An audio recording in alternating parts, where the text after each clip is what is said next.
Instant parlons gouvernance, nous y sommes. Agapit Napoléon Maforican, bonjour. Bonjour Mathieu, bonjour à tous ceux qui nous suivent sur nos différentes plateformes. Oui, justement, en parlant de nos plateformes digitales, vous pouvez nous retrouver sur notre site internet www.telebenin.com, notre page Facebook E-Télé en direct, notre compte Twitter E-Télé Live, notre compte YouTube E-Télé Bénin, via iOS, notre application et Android E-Télé Bénin. On ira en France pour parler de ce projet de loi portant réforme des retraites dont l'entrée en vigueur est envisagée au 1er septembre 2023 normalement. Visiblement, ce 20 mars 2023, Agapit Napoléon Mafori, quand ce projet de réforme des retraites a été définitivement adopté sans vote par l'Assemblée nationale, les deux motions de censure déposées le 17 mars après le recours à l'article 49.3 de la Constitution par la Première ministre le 16 mars pour faire adopter le texte ont été rejetées.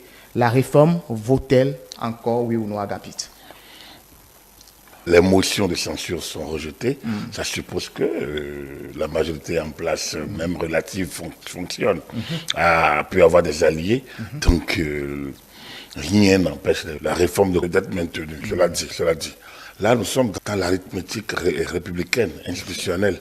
On n'est pas dans l'arithmétique politique, dans la mesure où l'analyse politique montre quand même qu'il y a une forte tension actuellement sur ce projet-là. Ce n'est pas nouveau en France, c'est une récurrence. C'est comme une rituelie institutionnelle et périodique.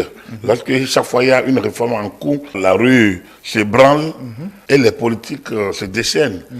C'est comme un pays qui est totalement réfractaire à toute réforme. Donc, le 49.3 ayant été institué dans la Constitution, il fait quoi avec la Constitution? C'est une procédure légale et pourtant, à chaque fois, on le diabolise comme une pratique non démocratique. Et ça fait partie de la rhétorique française de la politique, c'est-à-dire une négation de l'existant qui fait qu'on s'embrouille. Alors, oui, vous avez bien fait de demander est-ce que la réforme vaut encore? Oui, mais lorsqu'un chef de l'État est élu en disant je veux faire telle réforme, et au premier mandat, il ne l'a pas fait. Il a réaffirmé qu'il le fera au second mandat. Il a le second mandat, quelles que soient les conditions. Il a. Donc, il lance sa réforme, ça doit pouvoir aller de soi. Ceux qui ne sont pas d'accord vont se manifester. Mais lorsque le système institutionnel, la marche, la ligne institutionnelle se maintient, et que l'on fait recours à la rue, pas la rue correcte, pas la rue intelligente, mais la rue bruyante, la rue qui casse, la rue vandale, ça pose quand même un problème. C'est mauvais de s'exprimer? Non, je dis, la rue intelligente permet à chacun de manifester son mécontentement, de l'exprimer, pancarte, tout ce qu'on veut. Mais quand on commence par casser, vous trouvez ça, c'est une bonne manière de s'exprimer. Lorsqu'on casse les édifices qui coûtent cher, la mise en place des édifices publics, alors, ça, vous connaissez, construire une rue, régler un édifice, un feu, par-ci, par-là, mettre en place des poubelles, tout ça, ça a un coût. Et parce qu'on n'est pas d'accord avec une réforme portée par un président légalement en place, une réforme que d'autres portent, mais vous n'êtes pas d'accord, et parce que bon, vous êtes un certain nombre cassés, brûlés, vous le faites, au nom de la République, vous êtes sûr que c'est ça, que la liberté amène ça? Oui, la France a une habitude déjà révolutionnaire. La France a l'habitude de la rue. La rue a déjà chassé des rois, comme ils le disent. La rue a déjà chassé sans doute des pouvoirs. Mais la rue qui chasse, est-ce la rue intelligente? Est-ce la rue normale? Est-ce que nous sommes encore dans la normalité républicaine? Voilà la question qu'on se pose. Aujourd'hui, où est le pouvoir? Est-ce dans l'urne ou dans la rue? Où est le peuple? Est-ce le peuple qui s'exprime dans les urnes ou la minorité bruyante qui s'attroupe et qui devient le peuple dans les rues? Voilà la question qu'on se pose aujourd'hui.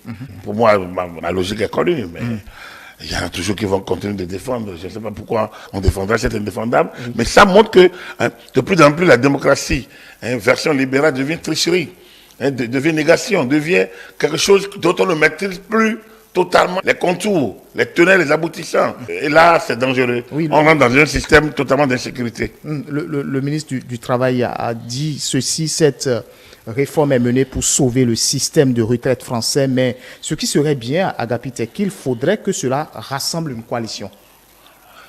Si ça ne rassemble pas. Si la coalition n'avait pas été rassemblée, la motion aurait été votée. La France, le président Macron ne dispose pas d'une majorité absolue au Parlement, mais il a tenté. Et c'est la peur du rejet qui a fait qu'il a dû recourir aux mesures exceptionnelles de l'article 49.3, 49.3. prévu par la Constitution. Voilà. Donc, dès lors, la motion était également prévue. Les gens ont mis la motion, qui sont rejetés. Même si à une voix près. Là maintenant on était à 9 voix, mais il y a une voix près. Moi j'ai écouté les commentaires, on dira que la majorité qui a rejeté la motion n'est pas substantielle, elle est étriquée. Mais est-ce que la motion est rejetée? Voilà la question. Moi je pense qu'il y a des logiques. Parfois lorsqu'elles se mettent en place, on se pose encore d'autres questions, que ça ne renforce pas le gouvernement, que la majorité n'est pas confortable. Il n'y a pas de majorité confortable en droit public. Il y a une majorité où il n'y en a pas. Sauf mot confortable, ça provient du lexique médiatique, du lexique de rue, du lexique des profanes, mais de ceux qui en rajoutent un peu au vocabulaire, aux conditions qui permettent de mettre en place des dispositifs constitutionnels, institutionnels ou juridiques, et qui font que désormais, on doute même de l'existant, on doute de la normale. Parlement monocolore, élection inclusive, voilà, de ce type de formules qui viennent de la sociologie, disons, intellectualo-médiatique, et qui ouvrent des brèches un peu à des néologismes politiques qui n'ont rien à voir avec le droit et la science politique. Jusqu'à interdire tout rassemblement, peut-on encore parler de démocratie en ce moment? Non, ce n'est pas interdit, mais on peut, au nom de l'ordre public, parfois maîtriser, gérer, réguler. En France, ce n'est pas interdit. Mais même hier soir, lorsque les 2 motions ont été rejetées, les gens sont sortis spontanément. Il y en a qui ont commencé par vandaliser. Il y a eu des interpellations. Donc, la tension est à son comble. Est-ce qu'on doit brûler? Est-ce que manifester son mécontentement, c'est détruire, c'est vandaliser, c'est casser? Voilà la question. On peut le faire. On peut le faire. Mais ils savent que on a eu les gilets jaunes. Quand les gilets jaunes manifestaient pacifiquement, il n'y avait pas eu de problème. Mais lorsqu'ils ont commencé par... Parce que c'est quoi le problème? La situation est qu'on part d'abord, toujours et surtout, de la logique sociale, de la logique manifestation sociale, manifestation contextuelle. On ne veut pas le mariage pour tous, on ne veut pas telle réforme. Et puis progressivement, on glisse vers le volet politique. Et on commence par revendiquer. Ouais, quand les Jean-Luc Mélenchon en France pointent leur nez, ce n'est jamais pour adouber la République, c'est toujours pour faire l'apologie de l'anarchie, du désordre. Et là, on se demande, mais où est la République?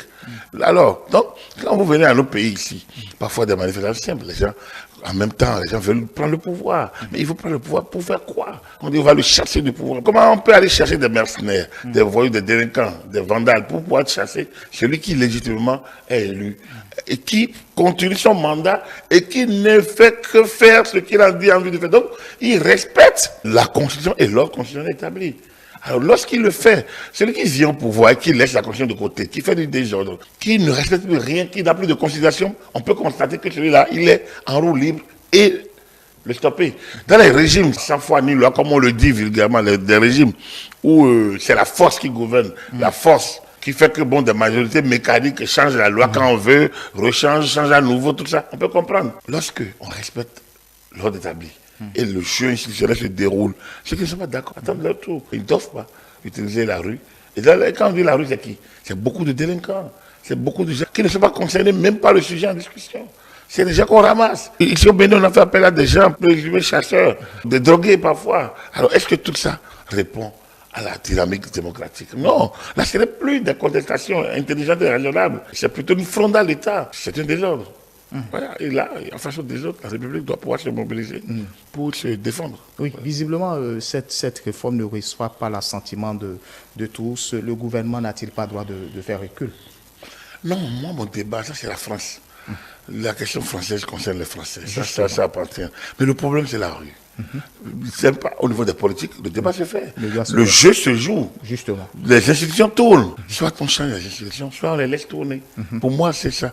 L'autre voie devient de la triche pour moi. Et donc, pour moi, le président Macron décidera de quoi faire de cette réforme. Là, ce n'est pas mon problème. Le problème, moi, c'est le principe démocratique. Comment il est formulé. Et qui joue quel rôle dedans. Et lorsque celui qui est élu, qui a reçu les suffrages du peuple, pour agir, commence à agir et qu'on lui oppose la rue, c'est comment doit-il se comporter. Écoutez, la rue, je le dis toujours, lorsque vous êtes élu avec 3 millions, 2 millions de voix, et 200 000 personnes investissent Cotonou, 100 000 investissent Porto-Novo, 50 000 à Abomey, et 50 000 Boycon, donc globalement 500 000 investissent, donc moins d'1 million investissent les villes, on va dire que le peuple manifeste. Car à vous, même le canon à eau, vous les sortez, on va dire que c'est contre la liberté d'expression, et on va placarder, passer par là, que vous êtes un prédateur, vous êtes un mauvais chef d'État, qu'il n'y a pas de démocratie. On va dire tout ça. Mais c'est la démocratie.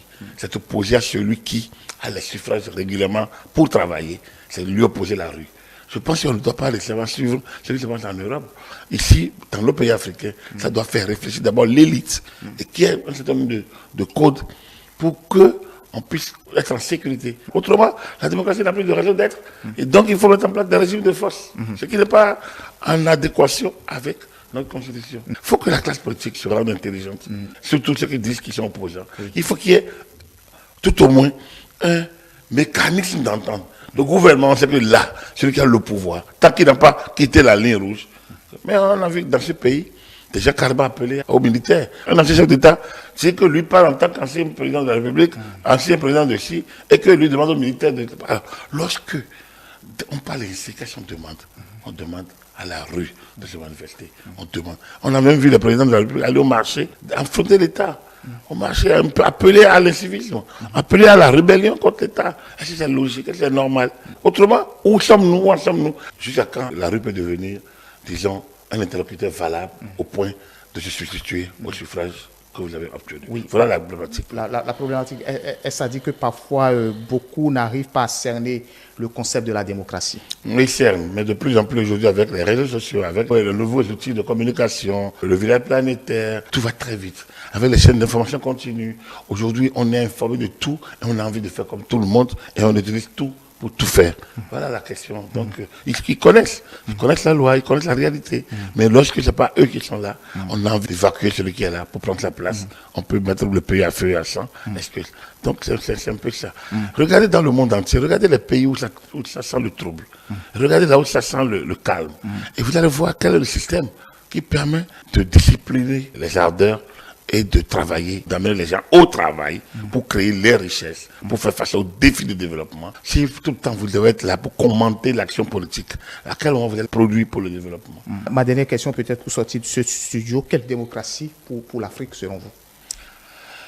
Ah oui, c'est une bonne question et cette question doit se poser régulièrement. L'élite africaine, après avoir expérimenté 30 ans de la démocratie libérale, qu'on nous a imposé presque, surtout après le discours de la Baule, même si le BD n'avait pas attendu la Baule pour faire son choix, lorsqu'on n'a pas dit qu'il n'y a pas de développement sans démocratie. La question est de savoir quelle démocratie? Parce qu'on a expérimenté la démocratie libérale dans le brouillon, dans le désordre, dans les remises en cause des principes même établi par les pères de la famille de démocratie, il apparaît clairement que la démocratie libérale n'est pas, même pas maîtrisée par ceux qui en font l'utilisation régulier. Je pense qu'il se pose un problème d'appropriation, de recentrage de cette démocratie face au développement des technologies et face au développement du monde aujourd'hui. Quelle démocratie pour l'Afrique? Une démocratie qui convienne au peuple africain, à l'état d'évolution de l'Afrique, à l'état d'évolution de nos populations, à la logique de l'alphabétisme à laquelle on doit faire face. En clair, je ne pense pas que la démocratie libérale, le prêt-à-porter soit franchement ce qu'il nous faut. Il y a d'autres modèles, en tout cas à mon humble avis, il y a des modèles meilleurs que nous avions expérimentés peut-être avec beaucoup de confusion et qu'on peut essayer d'analyser tranquillement. Chaque peuple doit analyser le modèle qui lui convient et le mettre en œuvre sur la base d'un certain nombre de postulats qui doivent obliger les différents groupes et sensibilités, tout au moins sur un certain nombre d'années. Donc, normalement, lorsque on s'entend que c'est voilà l'orientation que nous prenons, on doit dire au moins pendant 50 ans, on l'expérimente, quelles que soient les difficultés. Chacun doit rester à sa place pendant 50 ans. Et après 30 ans, on va faire le point. À 10 ans de la fin, on va peut-être améliorer, faire les réglages qu'il faut et qui vont prendre effet lorsque on aurait fait 50 ans d'utilisation de ce modèle. C'est-à-dire quoi? Il faut repenser le modèle, il faut renouveler le modèle, il faut refaçonner le modèle. Plus de prêt-à-porter qu'on nous impose et qui montre ses limites, mais par rapport au développement à venir, par rapport aux réalités qui est le nôtre. Regardez, moi je dis toujours au Bénin, il est quand même dommage que notre famille de là-bas par là n'ait pas été expérimenté du point de vue institutionnel. Et là, les anciens chefs d'État ont un rôle à jouer en la matière. La chefferie traditionnelle, une certaine chefferie traditionnelle, les confessions religieuses, ensemble, peuvent créer un comité de sages, par exemple, pour la régulation institutionnelle, au lieu que ce soit la Cour constitutionnelle qui dit le droit constitutionnel. La Cour constitutionnelle qui fait déjà la régulation constitutionnelle à qui on confie encore la régulation politique et institutionnelle, ça fait parfois confusion. Les gens ne savent pas quelle est la place de la Cour, même si elle-même dit que c'est en qualité de régulateur institutionnel, on la voit juger partie. Pourtant, on a d'anciens chefs d'État, on a d'anciens présidents de l'Assemblée nationale, on a d'anciens notables, on a des personnalités qui peuvent faire l'objet, qui peuvent constituer un chef conseil d'abord par exemple, et qui peuvent régler beaucoup de problèmes, les crises. Lorsque la Cour a fait une règle, les gens ne sont pas d'accord, ils vont sur ce conseil. Le conseil tranche, et quand ça tranche. Donc, ça fait double chambre. Il y a la chambre constitutionnelle, mais après, il y a la chambre qui est issue de notre tradition. Et qui est, quand on dit tradition, on regarde à Abomey, on regarde à Porte-Novo, on regarde à Parakou. Donc, on puise dans l'air nago, dans l'air fond, dans l'air goût, dans l'air truc, et on a un mécanisme de régulation de cette crise au niveau des royautés qui ont existé avant nous. En fait, je ne demande pas que pour demain on change tout. Mais je pense qu'on doit se situer dans une dynamique de détruire tous ces modèles de prêt-à-porter et de rebâtir quelque chose de plus cohérent. Que le jeune homme n'ait pas son temps à perdre pour commenter l'actualité politique, mais qu'il aille à l'école. Aux heures de travail, que le gars travaille et que ne laisse pas le travail pour acquiescer sur les réseaux sociaux. On ne peut pas faire deux choses à la fois. Il faut pouvoir être en train de travailler et en train d'être sur les réseaux sociaux. Ça ne peut pas marcher. Oh, aujourd'hui, tout le monde, aux heures de travail, tout le monde est sur les réseaux sociaux. Lorsque vous dites que ce n'est pas possible, on dit que le droit de l'homme est en danger. Non. On ne peut pas faire deux à la fois. Donc, il y a beaucoup d'autres aspects. Cette démocratie qu'on nous montre là, je pense qu'elle montre les limites. Et je suis sûr que l'intelligence européenne doit être en train de repenser une nouvelle. Et donc, il faut révolutionner tout ça là. Bon, maintenant, après, c'est selon quel timing, il appartient à chaque État d'y penser. Mais moi, je pense qu'il y a des réflexions à mener en la matière. La démocratie, comme je l'ai dit là. Vous dites majorité, on dit non, il faut tenir compte de minorité. Alors là, finalement, on a affaibli la majorité. Par exemple, alors qu'il y a pas longtemps, on a dit que c'est le droit de la majorité. C'est aussi clair.